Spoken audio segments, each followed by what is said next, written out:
Di ba nakakahiya kapag ikaw pumunta sa isang handaan o isang okasyon nang hindi ka naman iniimbitahan tapos gagawa ka pa ng eksena na feeling mo ikaw yung pinaka importanteng tao at kailangang bigyan ng atensyon. Ganyan yung nangyari dito kay NBI Director Melvin Matibag na nag-appear siya dito sa impeachment ni VP Sara na hindi naman pala siya imbitado. So, iniisip natin kasi nga naging ano yan sa mainstream media, sa balita na dadalo nga daw itong si Melvin Matibag pero as a witness, pero hindi naman pala siya sinabpina o hindi naman pala siya inimbitahan ng impeachment court ng Senado para mag-testify. So pero bilang nag-appear dito at ang sabi nga ng prosecution, siya yung pinakamatibay nilang magiging witness at marami daw itong pasabog na gagawin. So ito pakinggan po natin itong pag-amin po ng prosecution na ito pala si Melvin Matibag hindi naman pala imbitado dito sa impeachment court sa impeachment ni VP Sara at doon nagbida-bida. So ito pakinggan po natin itong pagsisiwalat po ng defense team ni VP Sara na nagpresenta lang pala itong si Melvin Matibag na maging witness dahil nga sa utos po ng prosecution at ng kanyang Panginoon. So ito pakinggan po natin, pero syempre bago ang lahat, kung hindi ka pa nakasubscribe sa Makapili TV, baka naman pwedeng pakipindot po muna yung subscribe button at the same time palike na rin po ng video. Wala naman pong bayad dyan, kaya pindot na. So ito pakinggan po natin. I don't think we are calling him as a witness. So these are facts that only he assumes. But the court did not issue a subpoena for you to appear today. Actually, Are you saying that you receive a subpoena despite this honorable court not issuing a subpoena for you? even if there's no subpoena in the pre-trial order, I was mentioned to be a witness, and I was invited by the prosecution to be a witness. And from my understanding, in the pre-trial order, I was also listed by the defense. I will be gladly witness for the defense as well if I will be called upon.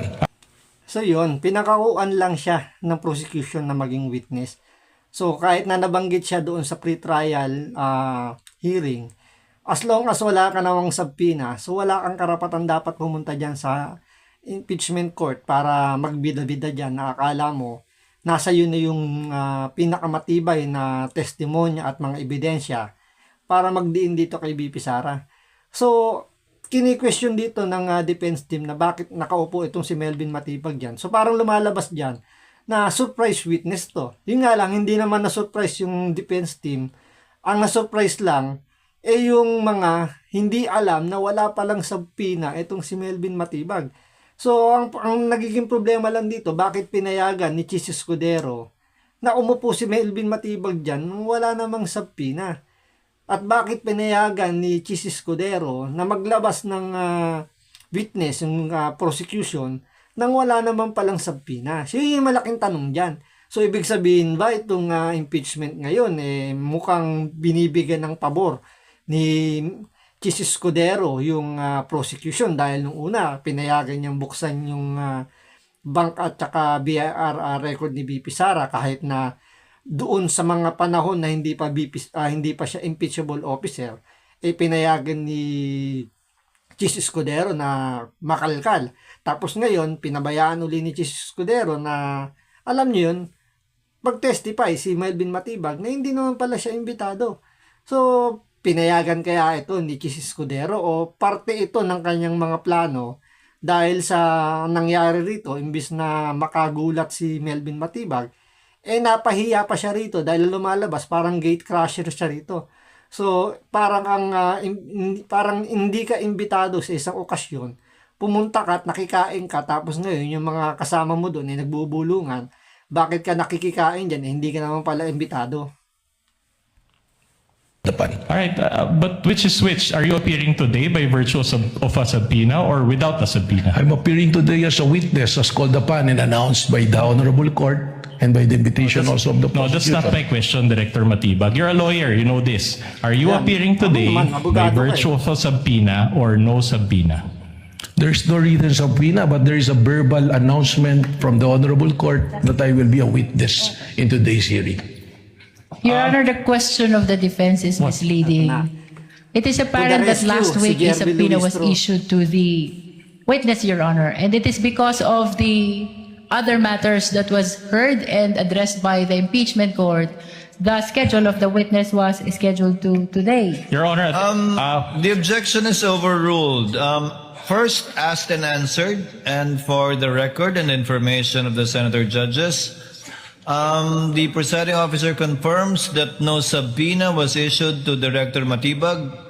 In fact, I asked if one was needed, and the response I got was that it was not necessary. But indeed, the chair also confirms that the name of Director Matibag was requested to be invited by the counsel by the prosecutors, and he was so named by the presiding officer to attend in, I believe, yesterday, supposedly, and today's trial dates. Move on, counsel. just one last question on this point. So Counsel. considering that there's no subpoena, I'm just wondering how it works. Did you coordinate with any of the prosecutors in relation to your appearance in today's proceedings? Well, we conducted some meetings on this matter. You mean prior to your appearance to this honorable? Ang ganda ng banat dito ng abogado ni BP Sara, no? So, kini-question niya rito ngayon, no? Tinatanong niya ngayon dito. So, bago, kasi nga, di ba, ni-request ng prosecution na maging, umapir siya bilang witness dito sa impeachment. So, ibig sabihin, nag-uusap sila na posibleng merong script na kailangan silang basahin or sundan para yung narrative nila maipalabas nila. So, kitang-kita naman yung narrative nila na idiin si BP Sara doon sa mga threat tulad nung ginawa ng dalawang NBI agent. So, ang kumbaga, mas idiniin lang nila yung mga sinabi ni BP Sara, hindi nila tiningnan yung buong konteksto ng 1 oras o 2 oras na online conference na yun. So, kailangan lang pumunta ni Melvin Matibag para patotohanan lang yung ginawa ng dalawang NBI agent. At kailangan din sundan yung script na ginawa ng dalawa. So, nakipag-meeting dito si Melvin Matibag sa prosecution para yung magiging kwento ng dalawa, masuportahan lang niya. Honorable Court, you met with members of the prosecution? Yes, twice when I was informed that I will be a witness on the pre-trial order. All right. Did you meet with the private prosecutors or the public prosecutors? With the chairman of the committee, with the Congresswoman Jerviller. And you are confirming in open court that you discussed or you were briefed in that meeting based in your testimony? What was the what? Okay, you can explain. Well, I'm a lawyer and I know where you're going. There was no discussion or coaching. We just discussed matters that's supposed to be covered by my testimony. Because I'm a director, I will be testifying.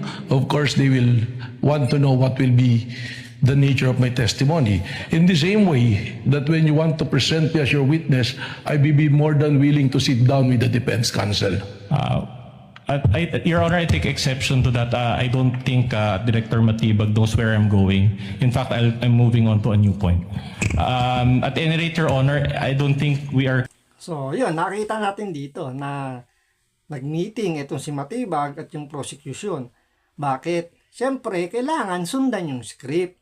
Kasi kung lilihis siya ng script, mababaliwala yung sinabi ng dalawang NBI agent na inilabas ng witness ng prosecution na sablay-sablay. Ngayon, dahil nga rito sumablay na naman si NBI Director Matibag. So, baliwala na po lahat ng mga inilabas na witness po ng prosecution para po sa Article 4 ng impeachment ni BP Sara, which is yung grave threat. So, wala silang napatunayan dito, pero ang nakita po ng sambayanan at ng mga senator judges kung sila nakadilat ang mata, yung kuntsabahan po na ginagawa para po sa impeachment ni Vice President Sara Duterte. Tulad na lang ng pagsama po ng ICC na kailangan gayahin ng impeachment court yung kalakaran sa ICC na hindi na kailangan daw ng notaryo, yung mga kwento nila na hindi naman nila tiningnan yung pinaka-konteksto ng buong video ni BP Sara, bagkos nakapokus lang doon sa threat na sinasabi nila na binitawan nga ni BP Sara. So, yun lang yung pinalalabas nila rito. So, ang suma total, puro propaganda at politika lang talaga itong impeachment ni Vice President Sara Duterte. So, hanggang dito lang po muna. Maraming salamat po sa panonood. Ingat po kayo lagi. God bless.